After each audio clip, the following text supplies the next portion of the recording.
كل القلوب إلى الحبيب تميل، ومعي بذلك شاهد ودليل. أما الدليل إذا ذكرت محمدا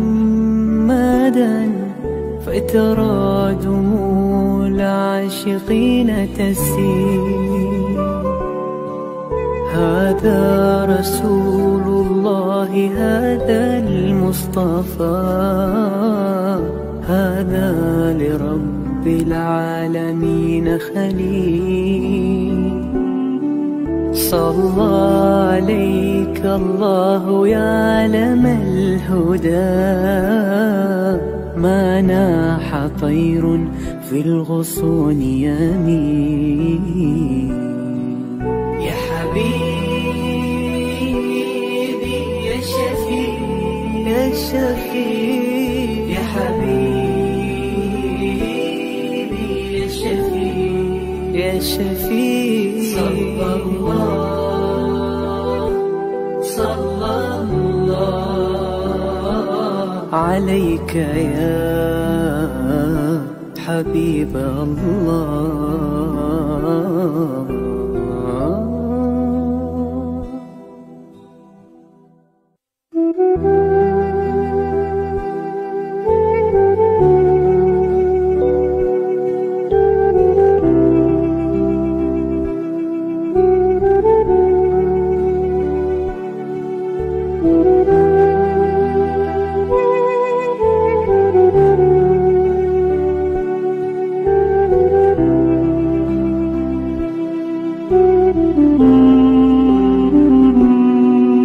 كل القلوب إلى الحبيب تميل، ومعي بذلك شاهد ودليل. أما الدليل إذا ذكرت محمدا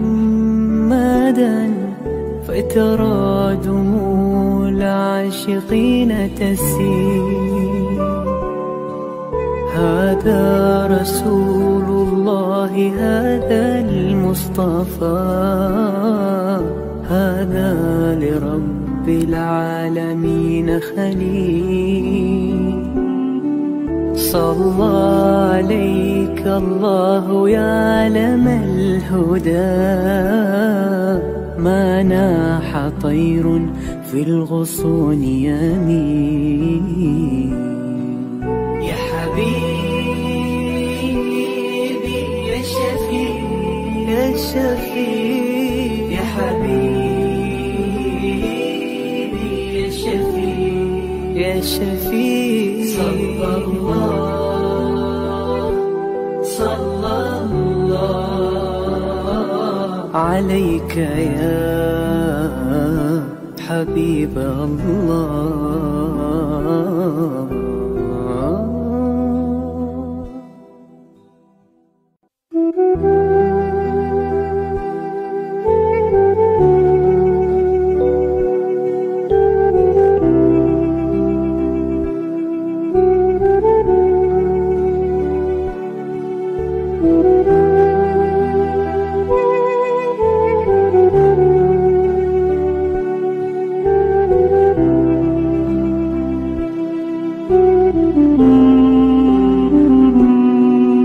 كل القلوب إلى الحبيب تميل، ومعي بذلك شاهد ودليل.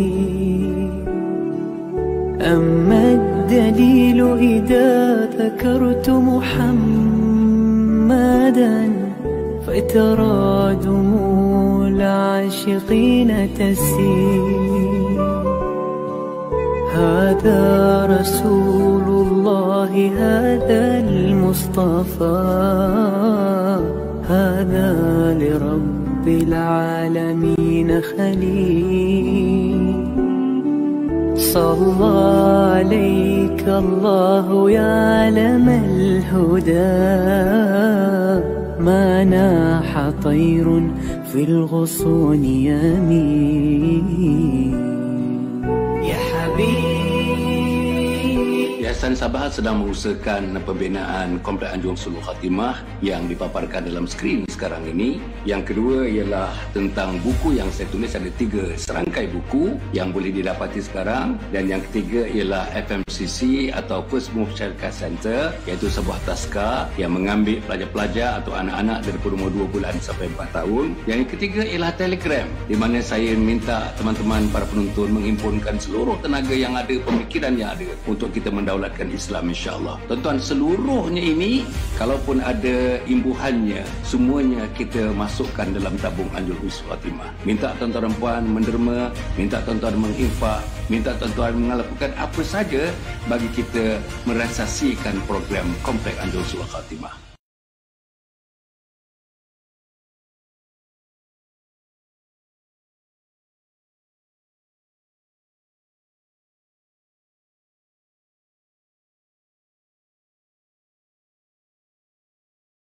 Assalamualaikum warahmatullahi wabarakatuh. Alhamdulillahirabbil alamin wassalatu wassalamu ala asyrafil anbiya'i wal mursalin sayyidina Muhammadin wa ala alihi wa sahbihi ajma'in. Subhanaka la ilma lana illa ma 'allamtana innaka antal alimul hakim wa la haula wa la quwwata illa billahil aliyyil azim. Qala rabbi shrah li sadri wa yassir li amri wahlul 'uqdatam min lisani yafqahu qawli, amma ba'. Para penonton yang dirahmati sekalian, kita bersyukur pada Allah Subhanahu wa taala.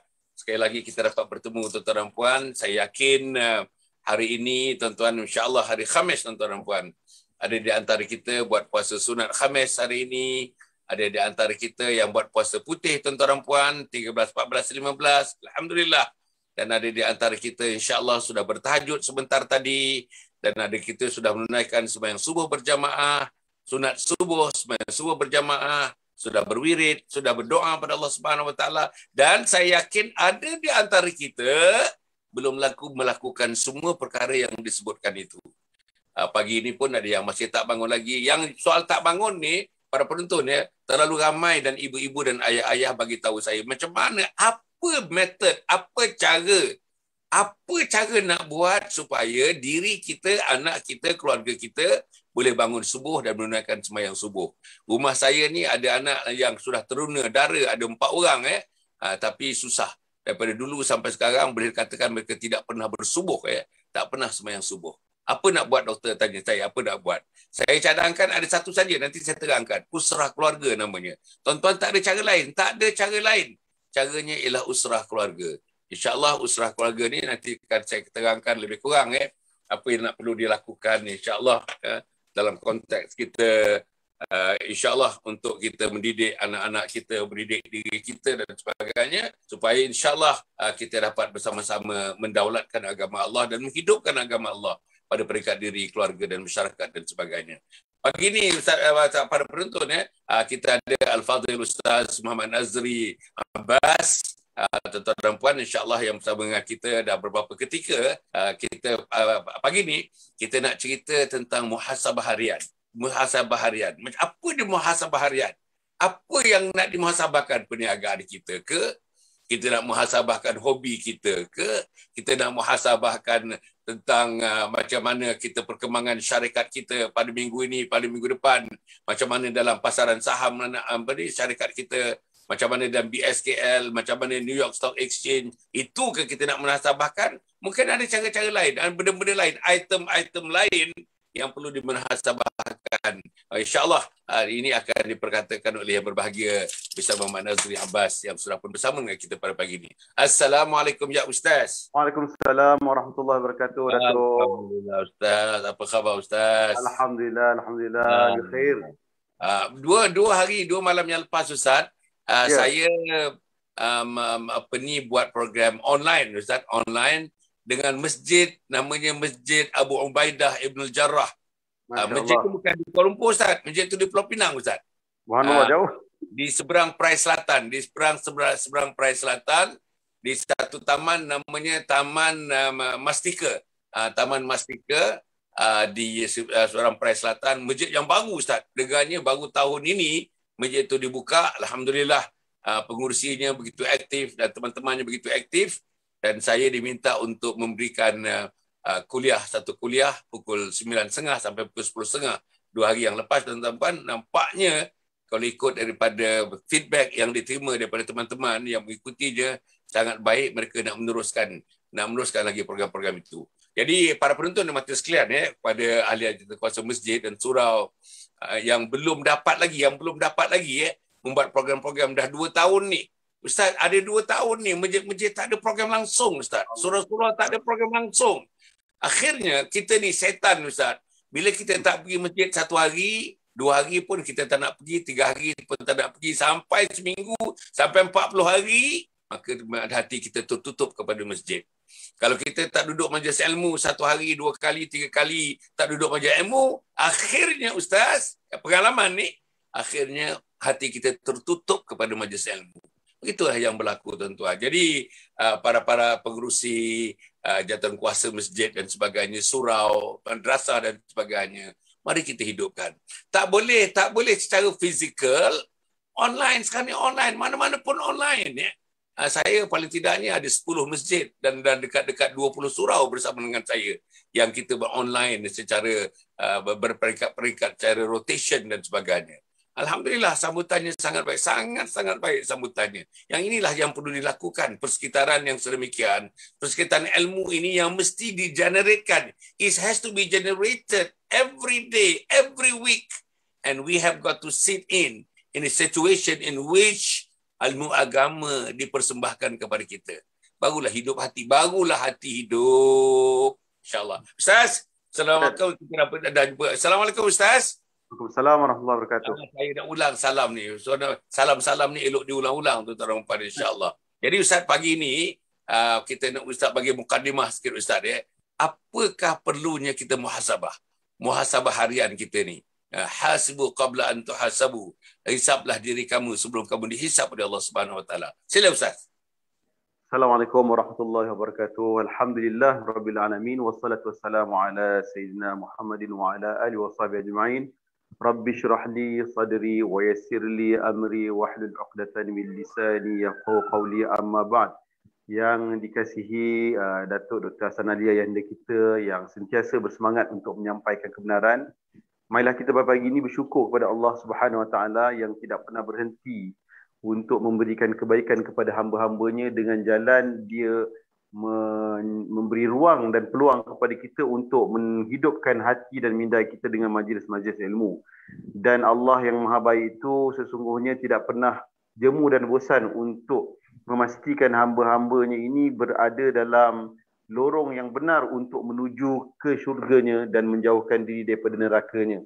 Dan marilah sama-sama kita berselawat dengan ucapan assalatu wassalamu ala Rasulillah, Allahumma salli ala sayyidina Muhammad wa ala ali sayyidina Muhammad, kerana Rasulullah lah petunjuk kepada kita untuk kita sampai kepada Allah dengan cara yang selamat dan sampai kepada Allah dengan jalan-jalan kebahagiaan dan kejayaan.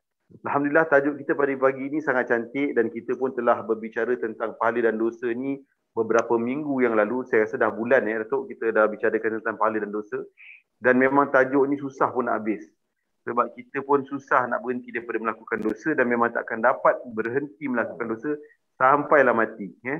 Jadi untuk tajuk muhasabah ni sebenarnya kita nak petik untuk mukadimah ini satu ayat Quran dalam surah Al-Hasyr, yang mana kita tahu dalam surah Al-Hasyr Allah telah menyebut dalam ayat yang ke-18, ya ayyuhallazina amanu taqullaha wal tanzur nafsum ma qaddamat lighad wattaqullaha innallaha khabirum bima ta'malun. Wahai orang-orang yang beriman, bertakwalah kepada Allah dan hendaklah setiap diri memperhatikan apa yang telah diperbuatnya untuk hari esok, yakni hari akhirat, dan bertakwalah kepada Allah, sesungguhnya Allah Maha mengetahui atas apa yang kalian buat. Itulah ayat yang telah Allah beritahu kepada orang-orang yang beriman dan bertakwa tentang muhasabah.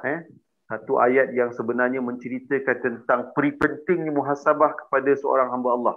Dan kemudian dilanjutkan lagi dengan sabda Nabi SAW dalam sebuah hadis daripada Shaddad bin Aus radhiyallahu anhu yang bermaksud, beliau berkata, Rasulullah SAW sabda, orang yang pandai adalah yang menghisap dirinya sendiri serta beramal untuk kehidupan sesudah kematian. Sedangkan orang yang lemah adalah yang dirinya mengikuti hawa nafsunya serta berangan-angan terhadap Allah Subhanahu Wa Taala.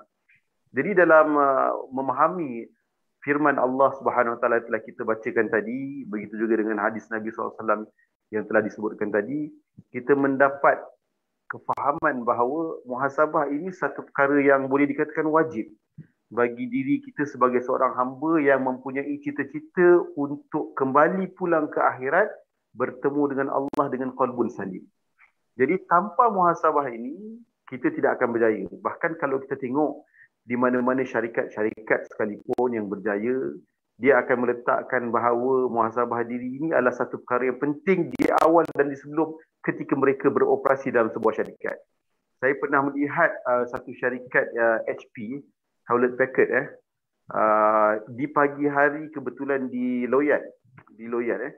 Waktu sebelum buka dia punya kedai tu, dia akan buka separuh. Maknanya kita akan nampak pekerja itu paras atas pinggang ke bawah. Tak nampak sempurna. Jadi dikumpulkan semua pekerja, kemudian dia bancuh. Dia buat tashkil dekat dia punya pekerja-pekerja. Dia muhasabah pekerja-pekerja dia terhadap apa yang telah berlaku pada hari-hari sebelumnya. Jadi maknanya kita dapat tahu bahawa apa yang telah Allah sebutkan tentang ayat muhasabah yang dalam surah Al-Hasyr tadi merupakan sebuah fitrah pada diri manusia, yang mana manusia ini kalau kita tanya pada mana-mana manusia, semua manusia nak berjaya, semua manusia nak bahagia, semua manusia nak dalam keadaan selamat, dalam keadaan baik, semua manusia nak hidup dalam keadaan yang sangat comfortable dan terbaik. Jadi untuk mencapai segala keinginan manusia tersebut, segala cita-cita yang didambakan oleh seorang hamba itu, maka salah satu jalan yang telah digariskan oleh Allah adalah muhasabah. Muhasabah ini juga telah disebut oleh Sayyidina Umar seperti mana yang disebut oleh Datuk tadi, hasabu anfusakum qabla an tuhasabu. Jadi maknanya kita kena banyak kira-kira. Hisab ni maksudnya kita berkira-kira dengan diri kita ni. Kita buat calculation tentang diri kita, apakah persiapan-persiapan untuk kita menuju Allah sebelum kematian menjemput kita. Adakah sudah cukup dengan bekalan yang kita akan bawa untuk pergi ke satu musafir yang jauh? Kita boleh umpamakan macam muhasabah ni, kita akan fikirkan apakah kita nanti bila mati ni kan, kalau macam kita sekarang dah fasa kedua, atau bila masuk fasa ketiga, keempat, kita dah boleh rentas negeri, kita nak bercuti ke Langkawi contohnya. Apakah bekalan kita nak bercuti 3 hari 2 malam, 4 hari 3 malam ke Langkawi itu cukup dengan bekalan RM100, RM200, RM300? Jadi tanpa seorang ayah atau seorang keluarga pandai berkira-kira, pandai muhasabah, buat check and balance pada keluarganya, tak mungkin dia boleh mampu untuk melaksanakan percutiannya ke tempat yang sejauh begitu. Begitu juga lah kita sebagai seorang hamba Allah, sebagai ketua keluarga, sebagai pemimpin masyarakat, kita kena selalu buat muhasabah. Adakah perjalanan hidup kita sebagai rakyat, sebagai pemimpin, sebagai ibu bapa, sebagai anak-anak, sebagai murid, sebagai guru, sudah mencapai kehendak-kehendak Allah, KPI yang telah Allah tetapkan untuk nanti bila dijemput pulang secara mengejut oleh malaikat maut, kita berada dalam keadaan yang sangat comfortable. Kita berada dalam keadaan yang sangat selesa. Jadi muhasabah inilah yang sebenarnya yang menjadi penentu kepada seorang apakah kehidupannya akan datang bertambah baik ataupun sebaliknya. Jadi begitulah kekuatan muhasabah, keperluan muhasabah dalam Islam, dalam diri seorang hamba untuk menjadi hamba-hamba yang berjaya insya-Allah. Itu dulu mukadimah untuk pagi ni tu. Alhamdulillah. Ustaz katakan tadi seolah-olah macam wajib kita muhasabah ni. Tuan-tuan, kalau kita tidak muhasabah, tuan-tuan ambil dalam bidang apa pun tuan-tuan depan ni. Saya ni dalam bidang perancangan kan ya, dalam bidang perancangan dia, tahun planning dan sebagainya kan ya. Kalau kita tidak buat muhasabah, mana yang kita nak tahu jalan kita betul atau jalan kita salah, tindakan kita betul atau tindakan kita salah, allocation of resources kita betul atau allocation of resources kita salah, pimpinan kita betul atau pimpinan kita salah, kepengikutan kita betul atau kepengikutan kita bersalah. Tuan-tuan dapat semuanya tuan-tuan. Di mana yang membazir, di mana yang tidak membazir, semuanya. Kalau tidak ada muhasabah, sebab itu tuan-tuan, dalam apa-apa pun ada perkataan evaluation. Evaluation maknanya kita merenung kembali, menjenguk kembali, menilai semula. Ada yang namanya appraisal. Appraisal tu macam evaluation, tapi lain sikit punya connotation dia. Masih lagi. Appraisal kita tengok di mana kekuatan kita, di mana kelemahan. Ni, di mana kekuatan, di mana kelemahan. Dalam bahasa manajemennya dipanggil kekuatan. Strength and weaknesses. Strength, tuan-tuan. Strength and weaknesses. Di mana kekuatan kita, di mana kelemahan kita. Tapi dalam bahasa agama, tuan-tuan, kita muhasabah ni. Kita muhasabah memanglah daripada dosa dan pahala, daripada maksiat dan kepada pahala dan sebagainya. Dosa, tuan-tuan, dosa ni liabilities. Pahala ni asset. Kalau kita buat, tuan-tuan, accounting, asset and liabilities. Asset ialah pahala-pahala yang kita lakukan. Liabilities ialah dosa-dosa yang kita lakukan. Okey Ustaz, dalam harian ni, apa yang kita nak nasihatkan diri kita, bukan nak nasihatkan orang lain. Apa saya nak nasihatkan diri saya supaya hari-hari supaya aset itu mengatasi liability. Baru ada untung. Kalau liability dengan aset sama saja, tuan-tuan, sama saja. Inilah tidak untung, tidak rugi, tidak untung, tidak rugi. Cemas, tuan-tuan. Tidak untung, tidak rugi, tidak untung, tidak rugi, ini cemas. Tetapi kalau misalnya liability mengatasi dosa, mengatasi pahala, fatarabbasu hatta ya'ti Allahu bi amri wallahu la yahdil qaumal fasiqin. Tunggu, kata Allah, tunggu. Kalau dosa kamu mengatasi pahala kamu, tunggu, kata Allah, hingga aku mendatangkan balasan aku kepada perbuatan mereka. Allah masukkan orang-orang ini dalam kumpulan orang-orang fasik. Tuan-tuan dan puan, agak-agak je Ustaz ulas sikit yang itu Ustaz. Sila Ustaz. Baiklah, untuk yang kedua ini, apa yang perlu kita buat untuk muhasabah? Memang muhasabah ini satu perkara yang telah disebutkan seawal tadi, bahawa satu perkara yang kita boleh katakan macam wajib. Jadi apa yang kita nak katakan di sini ialah seperti mana kata Sayyidina Ali karamallahu wajhah. Orang-orang yang baik itu adalah orang-orang yang dia lebih baik daripada hari sebelumnya. Jadi maknanya kita tahu bahawa hamba ni dia berada bukan dia tiba-tiba lahir daripada perut ibu dia terus baik. Tidak ada. Dia memang ada perubahan ataupun peningkatan secara evolusi. Maknanya peningkatan hidup sebagai seorang hamba itu berlaku secara berperingkat. Jadi sebab itu muhasabah ini akan menyebabkan kita sentiasa memperbaiki diri kita daripada tahap ke tahap, daripada masa ke semasa. Jadi untuk itu, untuk bagi kita yang nak, senang kita nak meninggal, apa yang perlu kita muhasabahkan selalu? Apa yang perlu kita fikirkan selalu? Kata ulama yang saat ini bahawa kita perlu fikirkan adalah tentang dosa-dosa kita. Kita pun masih dalam tajuk dosa dan pahala. Bila kita cerita pasal dosa dan pahala ini, muhasabah untuk dosa pahala ini bukan satu benda yang mudah untuk dilakukan. Memang kita akan sebut dosa pahala itu dalam lisan kita mudah, senang. Tapi dari segi perlakuan ataupun praktikal dalam hidup kita, saya rasa tak ramai yang buat. Tak ramai yang buat, yang sebelum tidurnya, sebelum dia menutupkan mata, nak tidur, nak berehat, waktu malam, dia ambil buku catatan dia ambil diary dia, atau dia ambil sekeping kertas A4. Dia tulis apa kesalahan dia hari itu. Apa dia punya weakness hari itu. Kesalahan dia dengan manusia, apa dia. Kesalahan dia dengan Allah, apa dia. Kesalahan dia dengan Rasulullah, apa dia. Kalau dia detailkan lagi, ada tak kesalahan dia dengan ibu bapa dia yang dia buat hari itu. Kalau dia masih duduk dengan keluarga dia atau dia dah besar, mungkin juga ada kesalahan sebab dia tak telefon mak ayah dia. Dia tulis satu persatu, dia detailkan.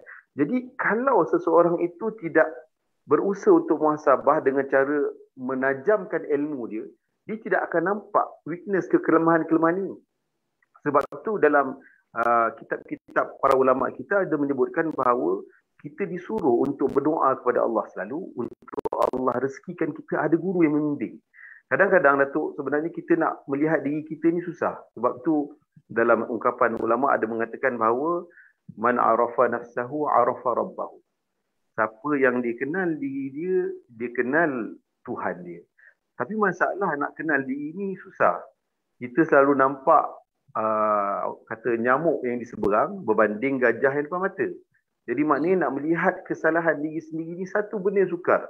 Lagi-lagi kesalahan itu menyebabkan kita terpaksa mengorbankan ego kita. Jadi perlunya kepada orang yang boleh menunjukkan kita, membimbing kita. Ini yang tidak berlaku pada umat di akhir zaman ni.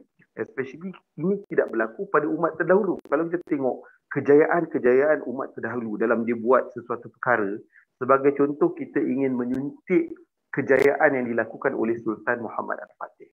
Ya, satu kejayaan yang pada hari ini sampai hari ini ke saat ini semua pihak sama ada kawan ataupun lawan mengiktiraf kejayaan ini.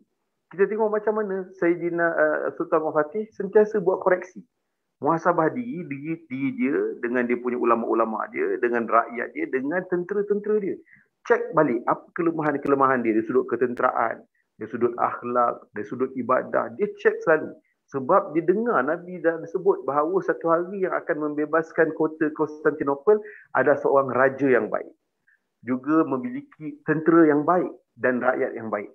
Jadi untuk dipastikan hadis ini menjadi realiti, maka kerjanya setiap hari dia kena muhasabah. Tapi bagaimana dia nak muhasabah kalau pertama dia tak ada ilmu? Apa benda yang dia nak ceknya? Apa benda yang nak tahu pasal tentang kekurangan dan juga tentang kelebihan? Macam kita lah ada kereta kan. Tapi kita tak tahu tentang kereta. Macam mana kita nak cek kelemahan kereta tu atau kelebihan kereta tu? Sebab katalog pun kita tak pandai nak baca. Maklumlah kita beli kereta Continental, bahasa Jerman tak belajar. Atau bahasa Jepun tak belajar.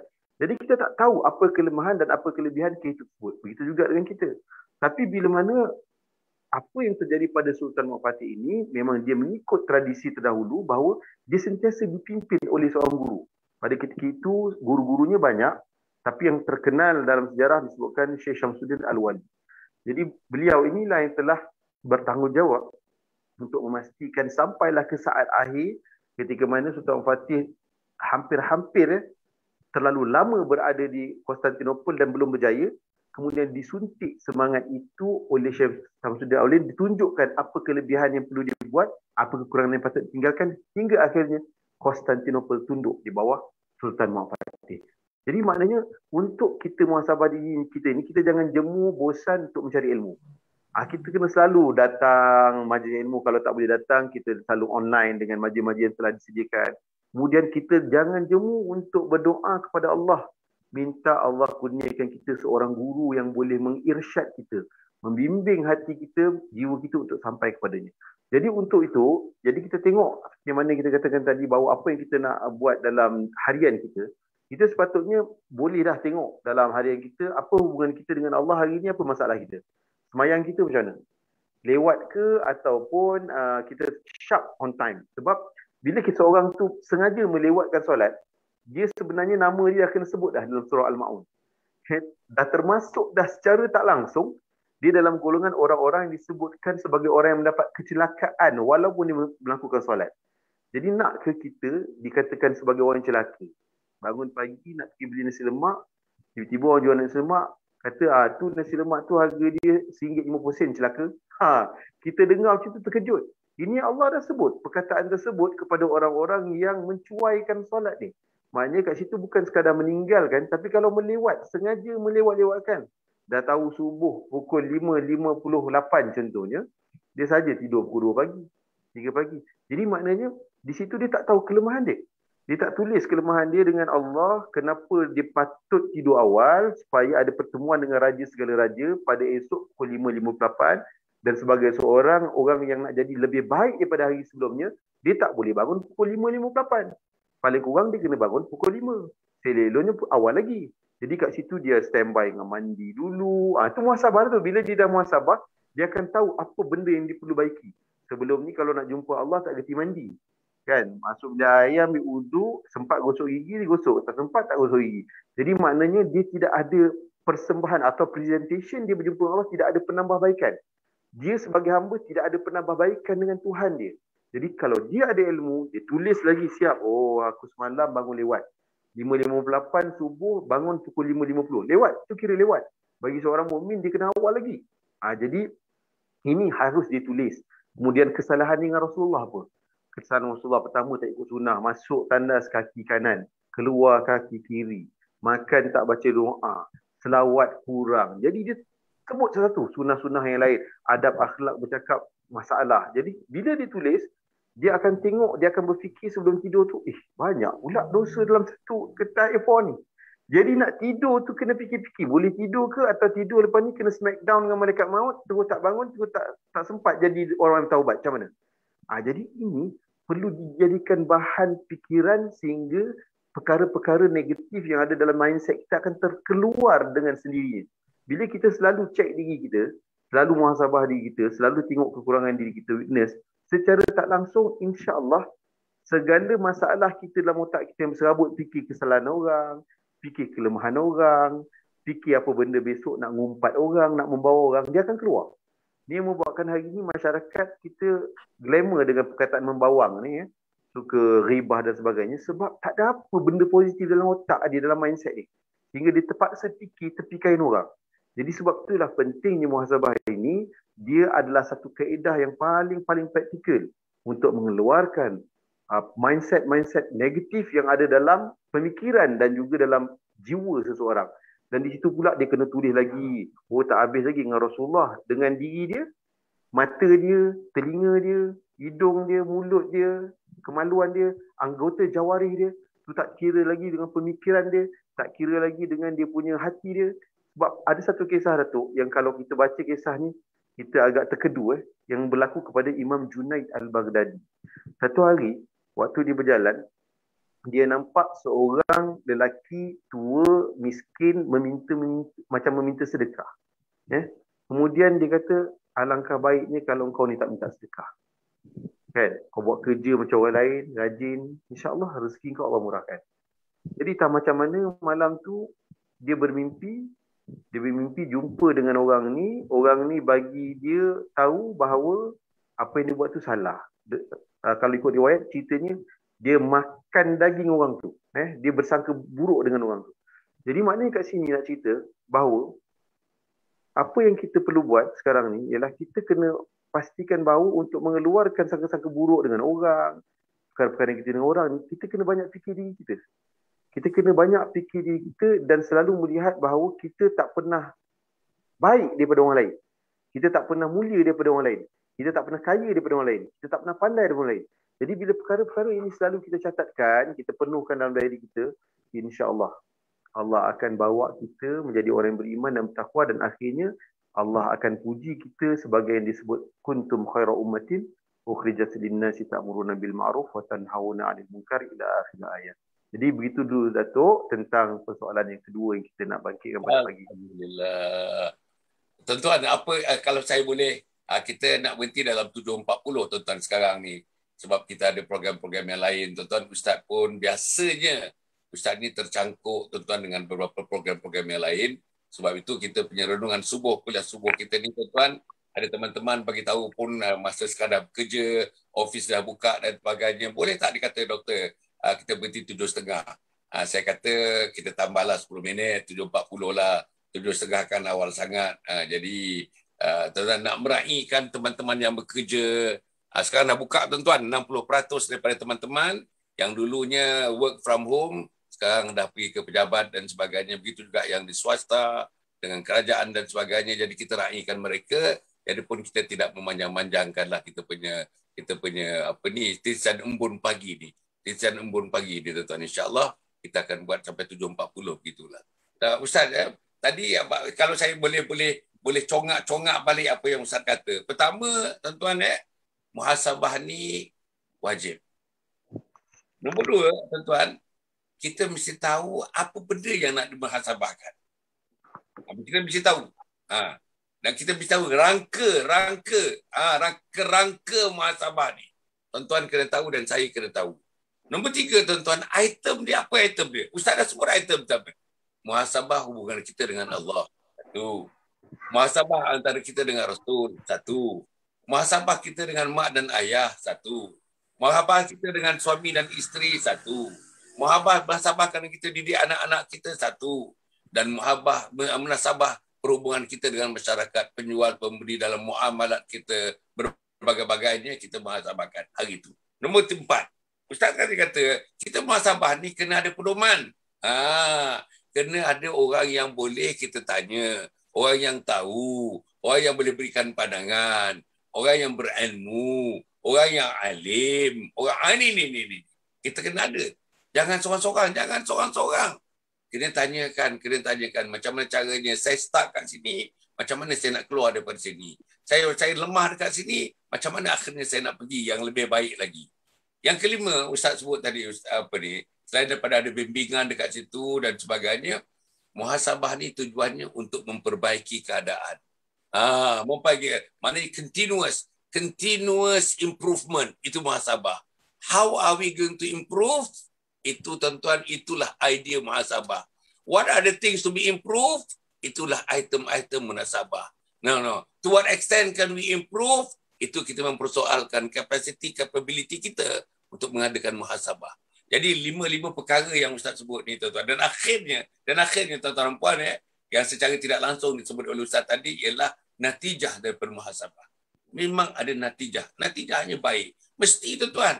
Kalau tidaklah Sayyidina Umar mengatakan kena muhasabah. Tidak dalam hadis-hadis tuan-tuan dan puan ada menyebut tentang muhasabah. Tidak dalam Al-Quran tuan-tuan secara langsung tidak langsung menyentuh soal muhasabah. Tidaklah dia dengan para sahabat tuan-tuan, hari-hari para sahabat bermuhasabah, menangis tuan-tuan, menangis bermuhasabah. Dalam tahajudnya tuan-tuan lencun janggut mereka, lencun tempat sujud mereka kerana mereka bermuhasabah, takut dosa-dosa yang mereka lakukan kepada Allah Subhanahu Wa Taala. Kalau itulah 6 item tadi Ustaz, 6 item ni, perlukah kita muhasabah ni Ustaz? Kita betul-betul ada ilmu bermuhasabah atau siapa-siapa saja boleh bermuhasabah? Takut kalau kita tak ada ilmu, takut kalau tidak dipimpin, takut kalau tidak ada orang alim yang memimpin kita. Takut tuan-tuan lain, itemnya lain tuan-tuan, itemnya lain kita muhasabah. Macam mana Ustaz? Sila Ustaz. Baiklah, berkenaan muhasabah ni saya ingin sedikit mengambil istifadah daripada guru-guru saya dulu, yang mana dikata muhasabah dan muzakarah ni jangan dipisah. Ya? Bila kita muhasabah, selalu pastikan dia seiring dengan muzakarah. Jadi kita muzakarah selalu juga pastikan kita seiring dengan muhasabah. Sekiranya perkara ni diambil dengan cara yang tak seimbang, muzakarah banyak, muhasabah tak ada. Jadi dibimbangi nanti kita jadi orang yang boleh katakan macam agresif, dan juga boleh jadi orang yang gopoh, boleh jadi orang-orang yang sombong. Tapi bila kita seimbangkan dia dengan muhasabah, dia akan membuatkan muzakarah yang kita bincangkan tadi, perkara-perkara baik yang kita nak bincangkan tadi, kita sentiasa akan terpimpin untuk membuat pembaikan demi pembaikan. Kita akan terdidik untuk memastikan komitmen kita dalam kebaikan itu dilakukan sampai kita mencapai kepada satu level yang disebut sebagai ikhlas. Sebab bila kita buat ibadah atau amal apa saja, kita tahu cabaran dia ialah bagaimana untuk memastikan amalan tersebut sampai kepada maqam ataupun level ikhlas. Dan itu tidak mungkin boleh dibuat dalam sekelip mata. Dia perlu dibuat dalam tempoh yang ditentukan oleh Allah, tapi atas usaha-usaha kita yang sungguh-sungguh. Dan makanya itu perlu kepada muhasabah. Dan kalau seorang itu dia tak seimbang, dia buat muhasabah je, muzakarah tak buat, ini akan melahirkan manusia-manusia yang pasif ataupun jumud. Sebab kita pernah tengok dalam satu suasana di mana ada satu golongan yang kerjanya muhasabah je. Bila dia muhasabah, maknanya dia akan force dia punya jiwa dia untuk mengenangkan dosa-dosa, untuk mengenangkan kelemahan-kelemahan, untuk mengenangkan kekurangan-kekurangan. Sehingga tak diseimbangkan dengan apa yang kita sebut sebagai muzakarah, apa benda yang kita nak cover dengan kelemahan tadi, kekurangan tadi, apa benda yang kita nak tebus dengan dosa-dosa yang telah kita lakukan tadi, tak dimuzakarahkan. Jadi akhirnya, wujud satu golongan atau kelompok yang ini jadi jumud ataupun pasif. Kan bila ditanya, dia nampak muka sedih, dia monyok. Bila tanya macam mana kita nak buat benda-benda kebaikan begini begitu, dia tak boleh nak mengembangkan idea-idea yang boleh memberi manfaat pada orang. Dia hanya fikirkan dia akan jadi seorang yang memang berada di dunianya sendiri. Jadi begitulah kaitan antara muhasabah dengan muzakarah ini, satu benda yang perlu dibuat, dan of course benda ni perlu pada ilmu. Bayangkan kalau kita buat benda tak ada ilmu, kata ulama, suatu kebaikan yang dibuat tanpa ilmu akan tertolak, mardud. Begitu juga dengan muhasabah. Kalau tak ada ilmu, kita bimbang nanti akan menyelinap di sebalik itu gangguan-gangguan syaitan. Sebab syaitan ni kita kena faham. Dia adalah otai yang paling faham macam mana nak sesatkan manusia. Dia lebih otai daripada motivator yang ada kat dunia ni. Lebih mahir macam mana dia nak rosakkan orang. Setan punya kaedah, dia nak rosakkan orang. Dia tak halang orang buat benda jahat. Kalau orang tu nak semayang, silakan. Orang tu nak tutup aurat, silakan. Orang tu dia nak berhijrah, silakan. Dia akan bagi laluan dulu. Come on, go on. Tetapi, di mana dia rosakkan? Dia rosakkan mungkin di pertengahan jalan. Ketika orang itu ingin menuju Allah, di pertengahan jalan tu dia rosakkan. Ataupun saat-saat nak hujung tu, dia rosakkan. Dia rosakkan tang mana? Tang hati dia. Jadi maknanya, bila kita tidak ada ilmu, kita bimbang, kita muhasabah, kita akan fikir ini. Ya Allah, teruknya aku dah 45 tahun bergelumang dengan dosa, bergelumang dengan maksiat, tak semayang, tak melakukan zakat dan sebagainya. Bila tidak ada ilmu, bila tidak ada pimpinan dan bimbingan guru, takut-takut setan masuk mencelah, betul lah kau memang jahat, tak ada harapan kau ni. Kalau mati kau ni memang akan masuk neraka, menyusahkan orang kau hidup ni. Takut nanti kita diserang dengan satu perasaan, tekanan, depression, menyebabkan akhirnya kita bunuh diri. Ataupun kita jadi satu orang yang mengurung dirinya kena kemurungan. Boleh jadi begitu. Dan pernah pun berlaku begitu dalam masyarakat kita. Jadi bila seorang tu ada ilmu, dia ada komuniti yang sama-sama nak baiki diri, dia ada komuniti yang sama-sama muhasabah, ataupun diceburkan diri dia dalam majlis ilmu macam yang Datuk buat, dalam Yayasan Nasabah ni buat, setiap hari diikut, atau dia ada guru yang membimbing, insya-Allah muhasabah dia akan jadi berkualiti apabila disimbangkan dengan muzakarah, dan dia akhirnya akan membentuk manusia itu menjadi manusia yang akan pulang kepada Allah dengan membawa qalbun salim ataupun hati yang selamat, insya-Allah. Alhamdulillah. Para penonton yang hormati sekalian, saya rasa perbincangan hari ini walaupun ringkas tapi padat, tuan-tuan, padat, tuan-tuan. Tuan-tuan tengok item demi item diulas secara, tuan-tuan, kronologikal. Item dan item ni tuan-tuan tengok satu persatu yang diulas oleh Ustaz. Maka tuan-tuan nampak natijah daripada itu, tuan-tuan. Marilah kita bermuhasabah. Jangan tidak. Ustaz kata tadi hampir wajib. Wajib kita bermuhasabah. Tengok dosa dan pahala. Tambahlah pahala, tuan-tuan, gugurkan dosa. Tambah pahala, gugurkan dosa. Tambah pahala, gugurkan dosa. Tambah pahala untuk agama Allah.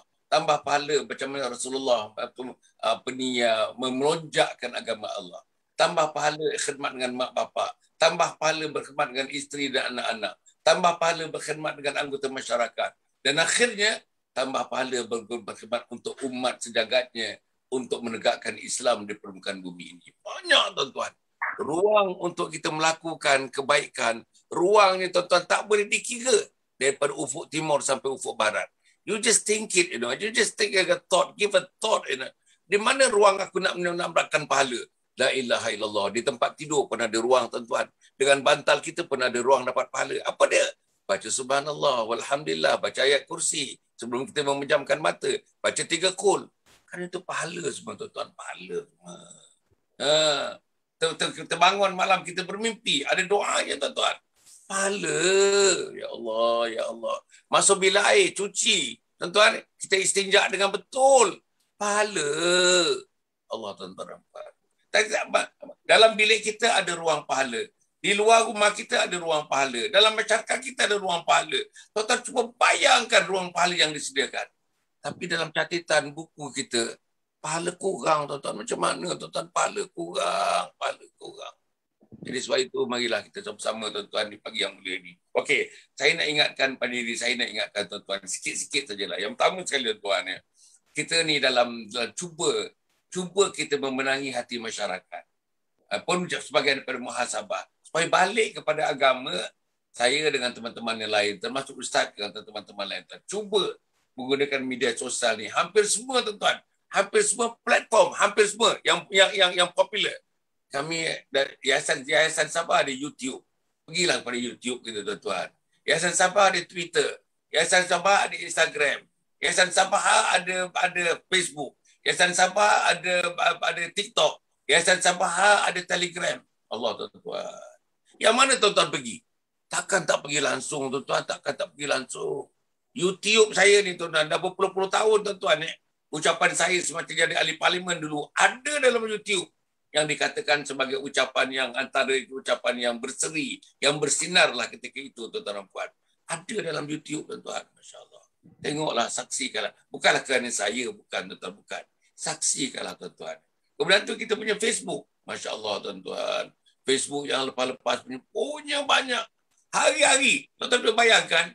Pagi pukul 7, malam pukul 9. Pagi pukul 7, malam pukul 9. Hari-hari. For the past almost 2 years. Solid 2 years tuan-tuan dan puan.